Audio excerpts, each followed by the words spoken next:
in his words, are you lost for words in the most critical situations? When it's time for the big pitch, do you strike out? And is your idea of a good elevator speech asking someone what floor they're going to? So Tom is a graduate of the University of Delaware with a communications degree in interpersonal and organizational communication. He's a prize-winning speaker and award-winning author of 4 business books, which are over there. Oh, wow. There's actually 5 there now. But, and someone who once panicked when the CEO of his 300,000 person company ran on the treadmill next to him. We are all given one chance to make a good first impression, grab the big sale, get the promotion of our dreams, or simply nail the presentation. Do you realize much of this success is contingent on the first few moments, sometimes measured in minutes, other times in mere seconds? Helping to show us that elevators don't always have to go up and down. Tom will, right from down the street in Camden, is going to talk to us about writing the elevator discussion to success. Thank you. Thank you. But today's goal is to learn to deliver an effective elevator speech. And why do we need to do that? Well, a colleague and I were down in North Carolina working out in the hotel gym before the big meeting, and there was our CEO of 300,000 people. We all had our headsets on, so we were fine. A colleague and I get on the elevator, and in came a hand that stopped the door. We didn't have 2 minutes. We had 2 floors. What is an elevator speech? Anybody? A very succinct way of sort of talking about your mission. And hooking them in. Yeah. It's you in a nutshell. Mm-hmm. Does anyone have an elevator speech they want to share, a disastrous moment? Anyone? Oh. Too many to read. Away. But as we continue, I can do it, yes. as we build this thing out of what an elevator speech is, it's who we are, what we've accomplished, what we hope to do, and what we can do to share our interests. What it is not is a sales pitch. The forcing of our wares onto others comes across as very thin, very transparent, and it's going to be very difficult from this point forward to sell you my books. So we'll talk after the presentation. But it's important to get over the notion that this thing is a speech. I heard that the average elevator speech is 104 seconds. Can you do your introduction in 104 seconds? And be understood. Not You're well. talking so fast. And we hear that even as little as the first impression can be made in 7 seconds. Oh, yeah. And so instead of thinking about this, we need to change our mindset of a speech. Think of it in terms of a two-way discussion and building a longer-term relationship. So you ask who you are and what do you do? Well, I might come out and say I'm a banker, but I'm not a banker. I'm not a salesperson. I'm not a teacher. I'm not a fundraiser. I'm not any of these things. Why? Because as soon as we come in and label ourselves, the audience can say, I'm a fundraiser too. Or, so what? Or, why should I even care? So, well, if I can't then come out and say something like that, maybe I'll come up with something a little pithy. So I can no longer say I'm a professional development coach. I'll come out and say, well, I can transform people into who they really want to be professionally, which is my company mantra. Both pithy and pitchy. So I instantly disengage the audience from wanting to have this two-way conversation. What are they waiting for? They're waiting for me to sell you something. And they're on their heels in a defensive mode, so I'm not doing much to develop this relationship. There's a reason why I didn't come out and just give you a 1-minute elevator speech to start with. I didn't have to. Someone did it for me. There you go. And it's a little different example because I'm giving a presentation on how to give a presentation, but isn't in life just about everything a presentation? And if you think of it that way, your success in giving an elevator speech is about building a relationship. And this comes when you get a better understanding of the audience. What drives them? What makes them tick. It helps even more when you can have people help spread that message for you. Thank you, Jim. Because now you're starting to soften that cold introduction, so it helps out an awful lot. And that's why in the introduction we had some rhetorical questions in the beginning, and you can start to feel some of the value of what we're trying to get out of this. And so they, the audience, might be able to see the value of what's in it for them.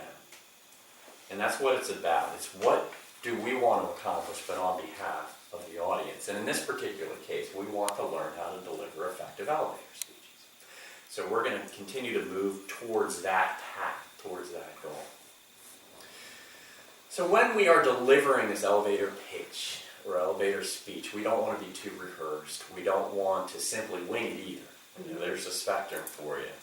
But let's use job interviews as an example, the king of all elevator speech. I've seen far too many people struggle in a job interview when asked the question, what's your greatest accomplishment? Is there a right or a wrong answer? No. Will anyone know what your greatest accomplishment is? No. Then confidently formulate an answer and clearly articulate something about overcoming a business challenge or achieving a stretch goal or collaborating with some business partners to solve some business problems. Especially in a job interview, this self-centered question is really a value you can add back to the organization. You need to relate to the audience. So what's this have to do with elevator speech? Well, until you find those connection points, they're only words. I'm a banker, I'm a speaker, I'm a ... Well, many people in their head are saying, so am I, or so what, or gotta get going.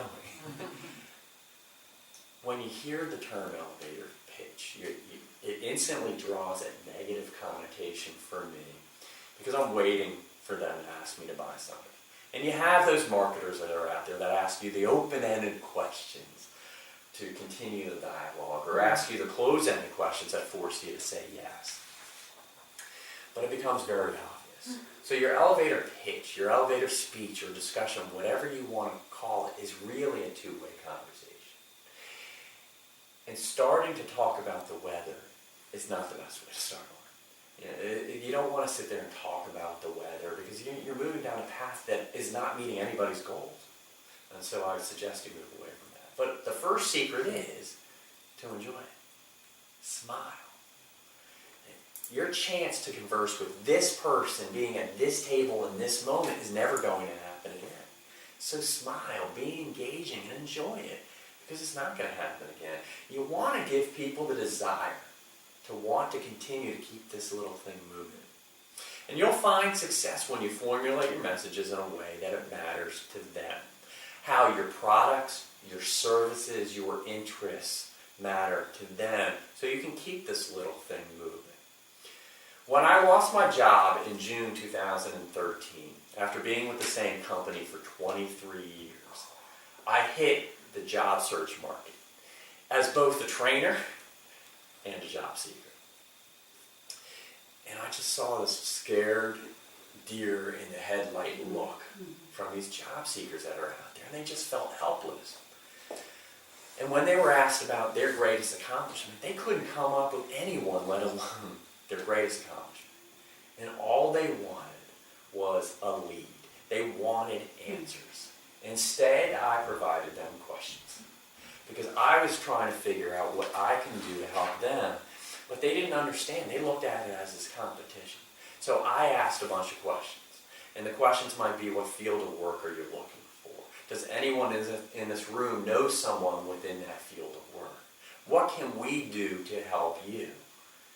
And all of a sudden, across this table of 20 plus people, information starts to get shared. And they no longer saw it as this competition. They saw it as helping. And what's this have to do with elevator speeches? Everything. Although I was out of work and looking for leads myself, I turned it around to the audience to find what connects with them. And they open up because they saw the value of the conversation. I can then formulate my responses based off of their conversations and answers back to them. And I was able to provide an elevator speech that not only was able to have people buy my first 2 books. They actually wrote my third. Displacement day when my job was looking for a job, because we found those connection points, and they were able to have these deeper conversations than they would with other people that were attending the networking sessions. You want to have these delivery goals, and this handout follows the presentation, so feel free to reference it as you need it. But when it comes to delivery goals, is what do you want to accomplish when you're in the middle of this delivery? And is it to entertain? Is it to persuade? Is it to sell something? Either one of those goals are fine. Do you want to just simply provide information and have them walk away with it? But you need to understand what you want your delivery goal to be ahead of time. And your success is contingent on that person paying attention to you and being engaged and listening. If they're starting to look at their watch, you've got a problem. If you're doing all the talking, you've got a problem. And so we need to find this personal connection with them. But what if you don't have one? I don't know who you are. But what brought us all here together?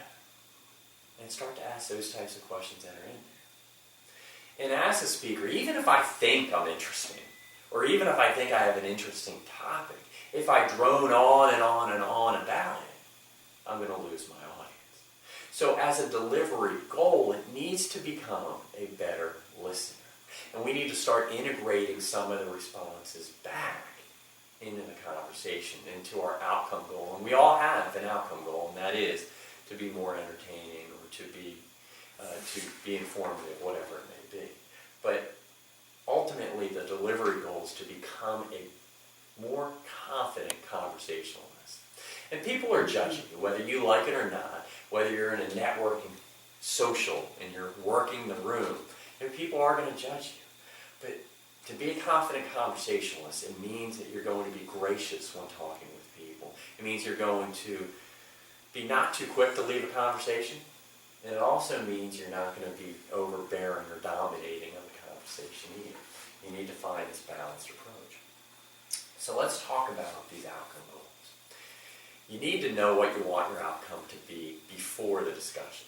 So you need to set some outcome goals to help you to focus on this conversation and narrow it down to just a couple of points. And you narrow this focus by asking these well-formulated questions of the other person when you're in that meeting. In many of these situations, though, they're spontaneous, they're these chance meetings. So how do I quickly know what my goal is if I'm not sure who I'm meeting? Well, be prepared and know it ahead of time and practice. And so on this handout, there are some questions under outcome goals set to what some of your goals might be. Providing information, being persuasive, or developing yourself. After this presentation, walk away and jot down some things that might help you. So if you're in a situation and you want to talk about the Mountain Land Trust or your particular interest, do you want to just simply inform people of it and have them walk away, or do you want to persuade them for some funds? Your goals are going to be different, so you want to jot down some questions you might ask of that person to bring more information in that you can then use in your conversation. At my full-time job, I meet with someone once a month for 30 minutes. I've been doing it since 2008. My goal is simply not to find a new job, but simply to get more information from a very complex and large organization and will teach me to maneuver through it. So what I get from that is my delivery of my elevator speech is simply, here's a couple quick things that I've done in the past, but my goals are really to take your information and either bring it back to my organization or just keep me informed of other interesting things within this organization that can help me in my job. And so I have a very short elevator speech, and the rest becomes about them. And they start sharing with me this information that helps to the outcome goal. And so we find some real connection points because it's never about me in those conversations, it's always about them. So how do you make a first impression?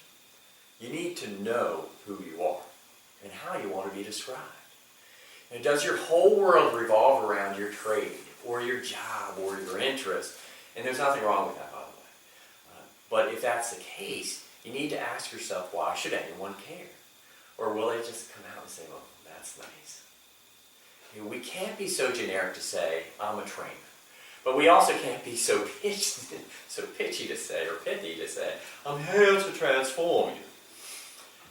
So it's time we break away from what we do, types of questions and types of responses, and it's time to make that first impression. And it starts by believing in the messages that we have of what we're trying to accomplish. So let me give you an example.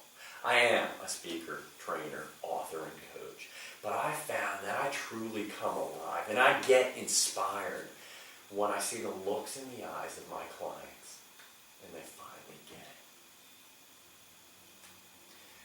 The other thing is, know your goals. You need to narrow your goals down to something absorbable. Sure, I'm here to teach you about elevator speeches, spread the good word on Toastmasters, and maybe sell a couple books. But can each one of these goals be equal? No. So we need to narrow that focus down to what we want to accomplish. And the rest just simply becomes subplots to what's out there. And you don't want those subplots to get lost in the main message. You should buy one of my books. But imagine if that's how... Subtle. I had a dream of that. I needed to change the word should, but apparently I didn't wake up in time. I'll be okay if I don't sell any books. But if you walk out of here saying, this information was useless, I didn't achieve my goal. And that's the difference between your main goals and your subplots that are out there. The other thing is learn to listen. It's a two-way dialogue. We hear elevator speech and we're thinking, let's jam our message down somebody's throat.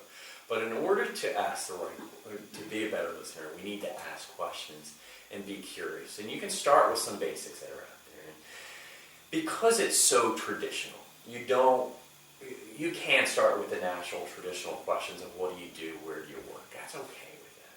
But now it's time to start to get that person or that group engaged. And you do that by figuring out why they chose the field in which they did. How'd you get started? What inspired you to do this? What's your favorite thing about it?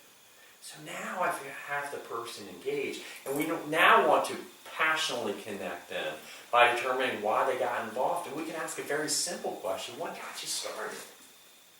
Now we continue to move down this path and find this relatable piece. And this relatable piece comes in, well, how did you get it? What keeps you involved? Or when you wake up every day and this is still on your mind, why? And now we've brought that person in and have found this relationship to it. Because by emotionally connecting with the person and finding these relationships, we're connecting the dots between you, your interests, and this person. And all of a sudden it becomes this triangular relationship that you have. And now you're an active part of the conversation by asking these types of questions, and these questions are on the handout for you to look at them in detail. So I was sitting with a bunch of high school students going over job interviews, and I asked them if they could be any type of tree in the world, what would they be and why? And I got the typical maple, oak, and birch answers, and then I got the person I perceived to be the troublemaker. And he stood up and he said, I'd be a cactus. Now, is cactus a real tree? I have no idea. He said, because I'm prickly and no one knows me. But every once in a while, a little animal will burrow in and start to feed off of me. Wow. And then I'll start to feed off of them. And then he sat down. Besides making rash judgments, there are lessons in making rash judgments. There are lessons in here about being memorable. What truly makes us human is emotion. We need to emotionally connect with the audience. And so although I have kids, although I've been a kid, I needed to find a way to relate to this group of high school students that were out there. And this kid took me down a completely different path than what I intended to teach. And we scrapped everything and simply talked about emotionally connecting within a job interview. A method that I wouldn't have thought of if I simply tried to jam my message down his throat. So let's stick with job interviews versus the traditional elevator speech. Job interviews are the same as traditional elevator speech. We talk about our education, our employment, and our skills. In a traditional elevator speech, we might provide the same generic information. Hi, my name is Tom Dowd. I graduated from the University of Delaware with a communications degree. I've been in the banking world for 24 years and I have no financial skills, so I became a banker. Well, okay, I know how to count to 100. But I might as well have just come out and you move down this one directional path and just come out and just say blah, blah, blah. Because after a couple seconds, I start to lose you with that. We need to have an effective and memorable elevator speech. And that's about standing out and differentiating ourselves. And in the beginning, we were talking about things that might differentiate your organization. And you want to continue to think of those unique things for yourself. So you don't want to be obvious. And let me share this example with you of saying, well, I was a communication major because I like to communicate. But in reality, I picked my major alphabetically. Because my counselor wouldn't allow me to pick undecided. So I went through, and I don't like to dissect frogs, so biology was out. Everybody else was in business, and I didn't want to be like everyone else. The business was out, so I picked communication. And I stayed with it because I became fascinated with the concentration on interpersonal and the organizational kind of pieces of it. Through those years, I learned why some companies survived and others didn't. I found the benefits of how people can relate to each other in small group settings. I learned to become a better people manager. I learned to maneuver through the complexity of large organizations, which was very helpful from when we were taken over from a 28,000 person organization to almost 300,000 overnight. And that's why I have this personal interest in teaching people to be students of their own organization. It will help them to relate to people more effectively while still allowing themselves to differentiate themselves while working with their colleagues. You see, all of that as a personal story sticks. You might have chuckled when I said I picked my major alphabetically, but what's my major? Communication. Yeah. You're going to remember that. So let's take a couple minutes right now. And I want you to write down, and on the third page there's a blank sheet for you. But think in terms of your own education, employment, and skills. And jot down a very short story of tying those things together, a story that might tie it up. So go ahead and take down some notes. So does anyone want to spend just a minute or two going over and sharing your story? We don't necessarily have to. Sure. Okay, fire. So I do like dissecting frogs. So I was never confused or uncertain about what I was going to study, and I went to college and got a degree in wildlife biology. And it grew out of my family history of spending every summer out camping and hiking and boating all over the United States. My father was a teacher, so we had every summer off, and we just got in the car and went.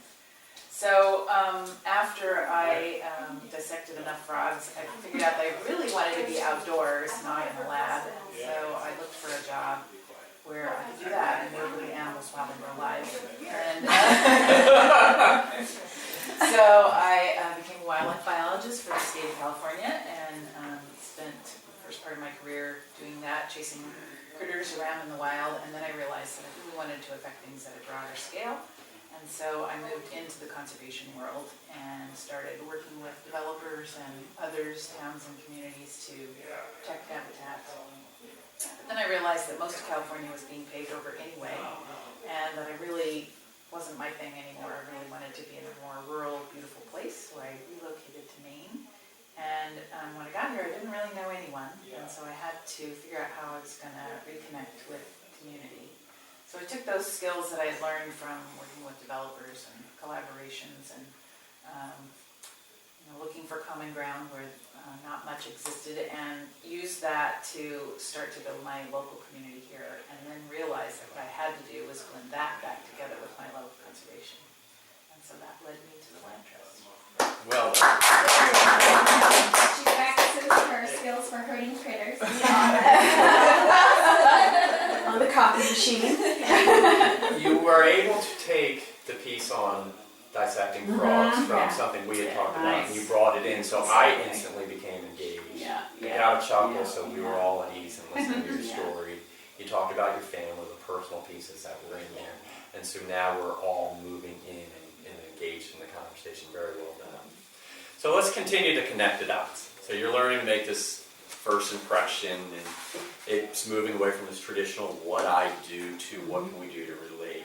So on your handouts here, there's a piece on there about what you sell under the influential exercise. So whether you're selling yourself, selling products, selling services, why don't you jot down one or two answers about what you want others to be interested in your business. So in mine, I don't want them to be interested in the books, I want them to be interested in professional development. So do you see how we're moving down that path? Let's write down a couple answers here.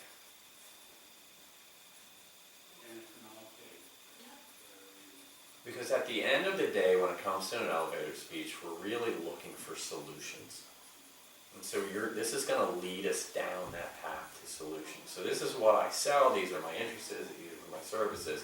The next question is, so what?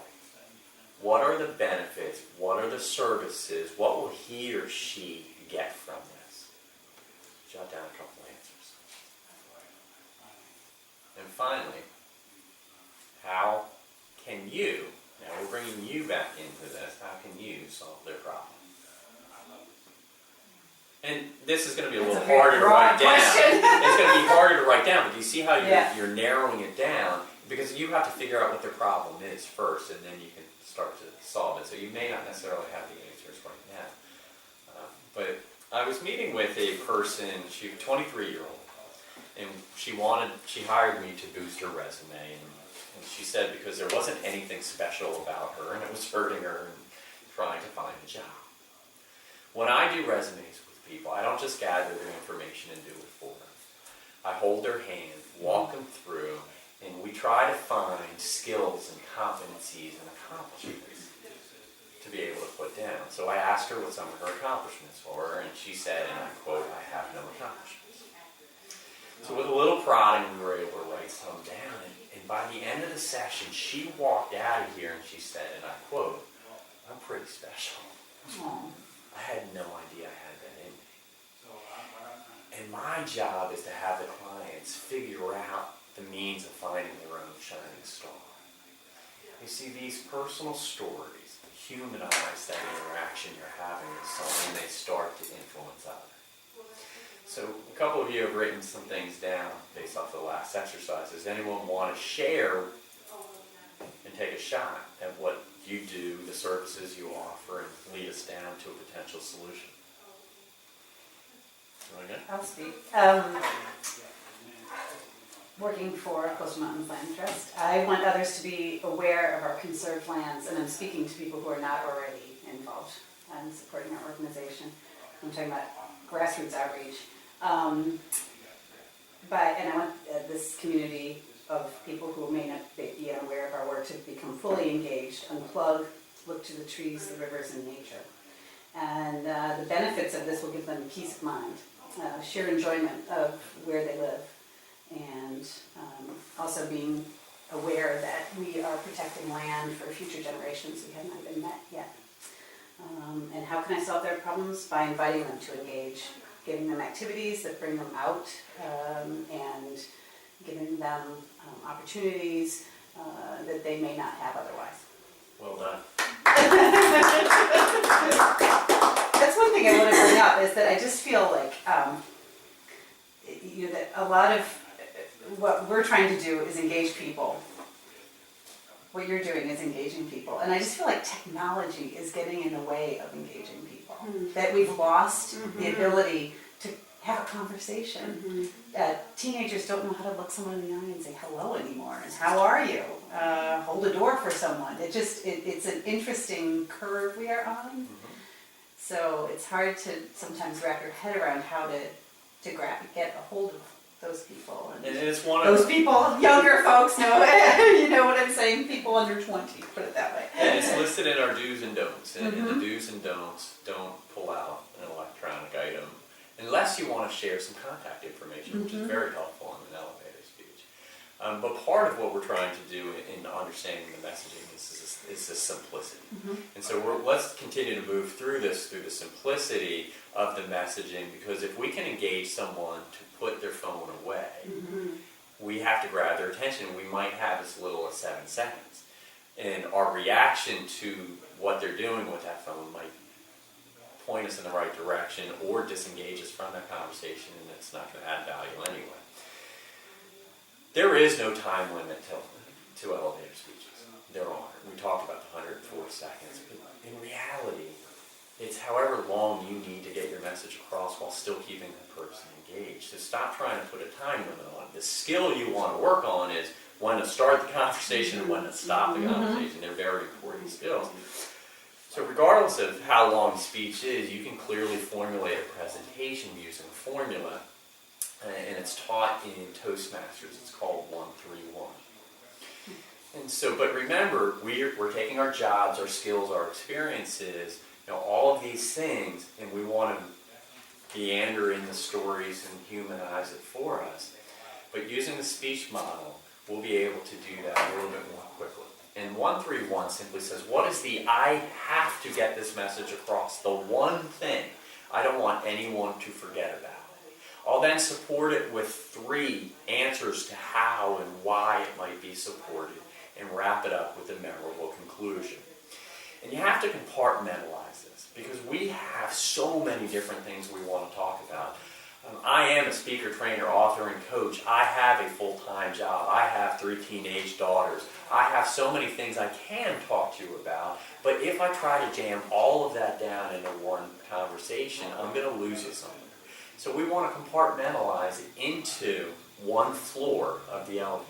You can transition. I can transition from my children to my full-time job, but I can only do that when I finish up the conversation about the children first before transitioning. And so let me give you an example. I joined Toastmasters International because I am painfully shy and introverted. And it is a program to teach you communication and leadership skills and build confidence. The one point that you should walk away. Over a short period of time, I gained enough confidence to be in some speech contests, and I found some success. My manager started to recognize me for my confidence and communication skills. This led me down this path to become eligible for the National Speakers Association, to start writing some books, and to start my side business, Tom Dowd Professional Development and Coaching. Toastmasters is recommended for anyone looking to improve their communication and leadership skills. So do you see how it can all be packaged together into one?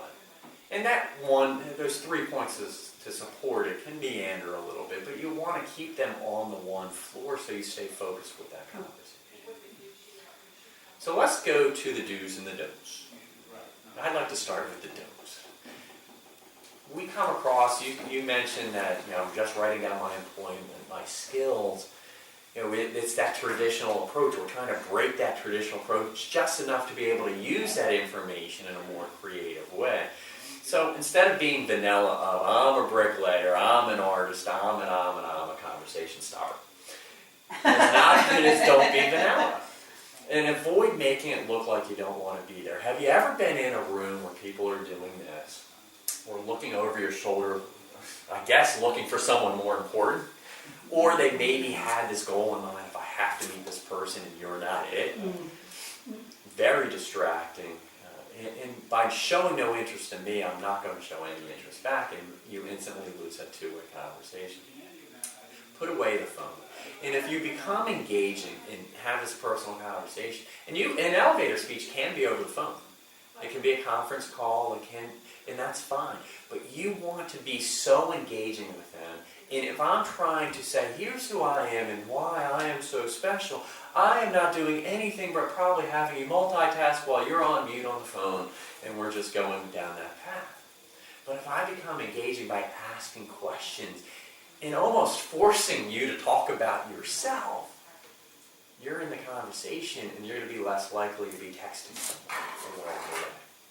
But pull that phone out and use your contacts for good and not evil. And if you have them, people can see that, and they see that you're willing to share some information, which is great.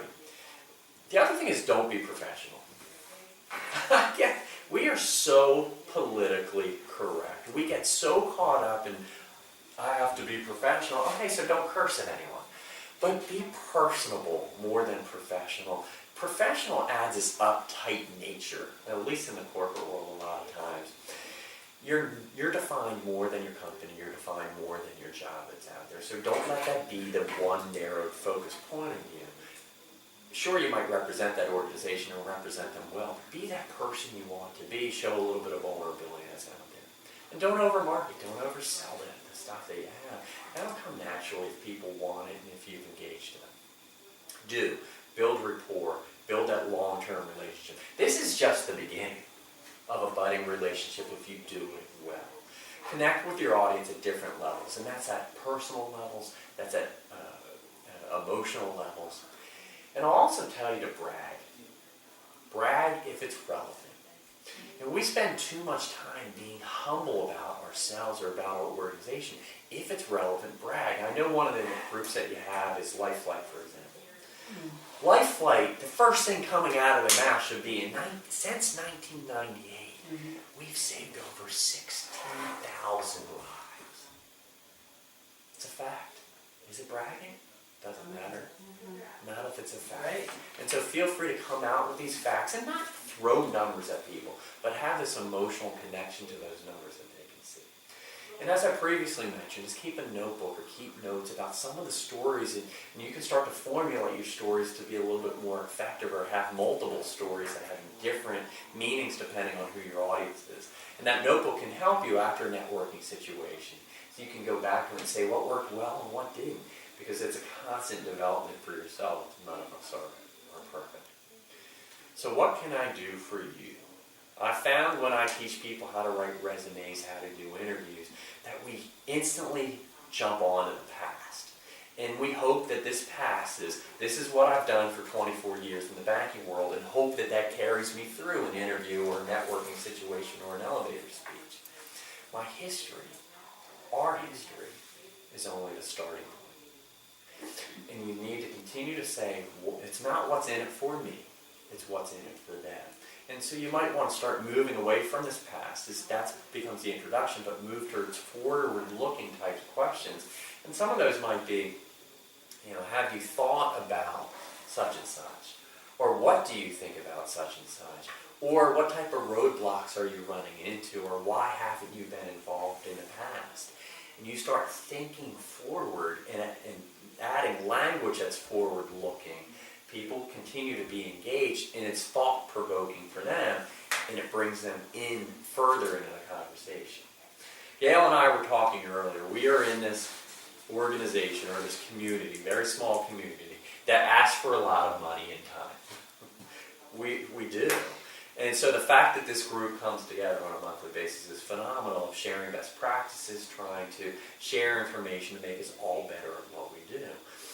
And we have so many more important things that we can continue to talk about, and that is about making us unique, what differentiates ourselves, and how that relates to other people that are out there. So I'd love to be able to go around the table and ask your interests, something you want to share with us about you or your organization that is absolutely unique.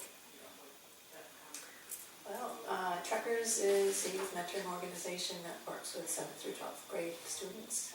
What's unique about us is we start with the kids when they're in 7th grade and continue to work with the same group of kids year to year, grade to grade, until they graduate high school. Wow. We connect them. Our motto is, programs don't change people, but relationships do.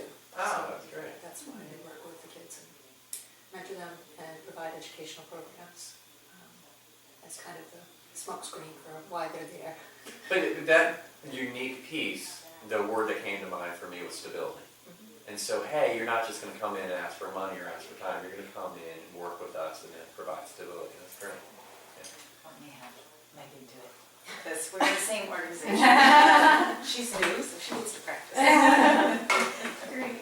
Well, I did give I guess now that I'm thinking about it, an elevator speech yesterday on the phone, speaking to the Maine magazine folks about sponsorship opportunities. Oh, good for So as you were going through it, I was thinking about what we talked about and how we said it, and I was like, oh, yes, I know. You did it. So I was talking to them about Georges River Land Trust trying to protect the land along the Georges River watershed, St. George River watershed, from all the way from Searsmont down to Cushing, and how it covers a lot of the area within Knox County and a little bit in Waldo County.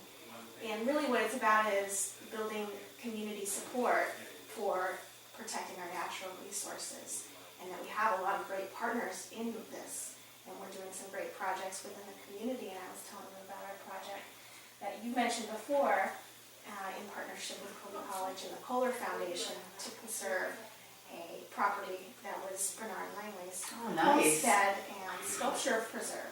Very So cool. I talked a little bit about connecting community members and businesses within our community, and how do we do that, and also the art world. And I mentioned that, our garden tour, how we connect with a group of really dedicated volunteers to get people out and see areas within our watershed. And then I mentioned our revelry events and how those also connect, because we have people who relate to our mission and offer up services and their homes to host such events, and businesses who feel a strong connection to our mission are offering up tours, inside looks at their local business as well. That we have a really nice community and business connection to what we're doing. People are feeling emotionally connected to that. And so I walk out of there saying you have a broad audience. You're not just looking for people that want to save the land. You broaden it a little bit, and the partnerships. And so the partnerships that have connected may not necessarily be the typical ones that are out there. So that's great. All right. So what I'm really interested in is doing good in the world. And currently what I'm doing is I'm helping nonprofits serve their missions through getting their development offices together. And I'm working on we have 3 different organizations right now. So I don't have one elevator speech for the whole group. I'm stumbling with what you're looking for here, Tom. So this will compartmentalize the 3 for you. So let's stick with one of those. Let's take one organization. The one unique thing about it. What is that? All right. The one I would start with the Apprentice Shop, which is really transforming young people into becoming who they are through the craft of boat building. So it's this hands-on approach, and so you've narrowed your focus to the Apprentice Shop, and so this is the part of thinking. So it's working. You have so many things that you can talk about. Narrowing your focus to the Apprentice Shop instantly brought you to the hands-on crafts for the young folks that were out there, and so that's your unique niche. That can then now you can start to formulate stories around that, and that becomes your one floor on the elevator. Then you can start building the floor for the others. But it gets you thinking a little bit different about where do I start with the 3 things that I work on. So good. Starting off with the craftsmanship piece, that's kind of like the lead. Yeah, you want to say, because I don't have a whole lot of time to impress you. And so if I come in and say we work with young people, well, how many people around here work with young people, in the schools, the high schools? We like to do something, we're really looking for some help when it comes to funding, or we're looking for help here, and I've lost you about 30 seconds ago. But when you say we are unique because of this hands-on approach to building wooden boats, these young people who weren't sure exactly their involvement in the community have instantly become involved, and now you have them. Because we've narrowed the focus down to what's in it for them, and that what's in it for them is young people, and we're looking to keep young people involved in the community, to find a craft to work for them, to take them down a path. I have a daughter that's graduating from high school, going to college, and she's not sure what she wants to do. You know, it's that type of thing, is you get this mentality of, I'm young, I don't know what I want to do. You help them find what they want to do through their passions and interests. And it's that narrowing of the focus that really gets you there. Because if you start too broad, you might lose your audience. But now that you're starting here, now you can branch out. Okay. So, very well done. Okay. Question: are we supposed to tie in our personal experience to this, or is this strictly organization? Are we supposed It's up to you. But So what if is we could say, like, you know, I left my corporate culture behind and returned to the roots of growing up the daughter of conservationists, spending my days in northern Minnesota, hoping that future generations will be able to enjoy over 9,000 conserved acres that Coastal Mountains Land Trust has worked hard and tirelessly to protect. And so what is unique about the Mountain Land Trust? Oh gosh, I've been there 8 days, you know. I'm learning what's unique. What's unique about Coastal Mountains Land Trust is that, oh gosh, so many unique things. Where do I begin? One of the unique things I find is our volunteer base is just as engaged as the paid employees. We had a team of 5 volunteers show up to clean up trails in -4-degree temperature. Wow. And you know, it's so inspiring to see that you know, we are all working, you know, to not only just engage communities but engage ourselves in the work, and really, again, those tireless efforts of the volunteers I have found so inspiring. So, where we can all say we've probably found some tireless volunteers that are out there, you brought our attention in by saying I've only been there for 8 days. But I'm already recognized. But you've already recognized that in -4-degree weather, we have a passionate base of volunteers. Okay, so it's distilling I'm that, there, and but you have me now there in the conversation, and I might start asking you questions of, I'd love to hear more about it, or, okay, in those 8 days, what brought you from Minnesota? And now you can start to integrate those personal pieces in here, but your personal humanization of the -4 degrees, no. I can tell you I have a passionate base, but I haven't told you anything until you brought that piece in. And so that's what makes you unique. You've made it unique amongst the others where it could have easily just been a blanket statement. And that's good. And that's what you want to do, is continue to narrow these points down. to distill that information so that it's not, yeah. But as you build this out, and you keep a notebook or a piece of paper or something with these on it, you can write, ooh, -4 degrees. That's going to be enough to get you thinking about it. And you said, oh, there's so many great things about this place. That's my cue to you to say, write them down. Okay. Just write, you know, maybe 5 or 6 or 7 of these things, and say, of these 5 or 6, what is the most important 1, 2, or 3? And then they become my starting point, and then the others become this fallback position that I have in future conversations with you, hopefully because we're building this relationship. In elevator speeches, they were named because of this chance meeting. You have to be quick on your feet, this clear and concise messaging that's out there. But when we think in terms of elevators, we're typically thinking in terms of up and down. Elevator speeches are lateral. And what that means is we're building a partnership, we're building this relationship, we're having a two-way conversation that's going this way. That's what elevators are all about. And if I do it well enough, that it's all about you, then I start to convey my thoughts, ideas, and opinions back to you in a way that matters to them. And that's what elevator speeches are all about. It's been a pleasure being here with you guys today. Very inspiring, thank you.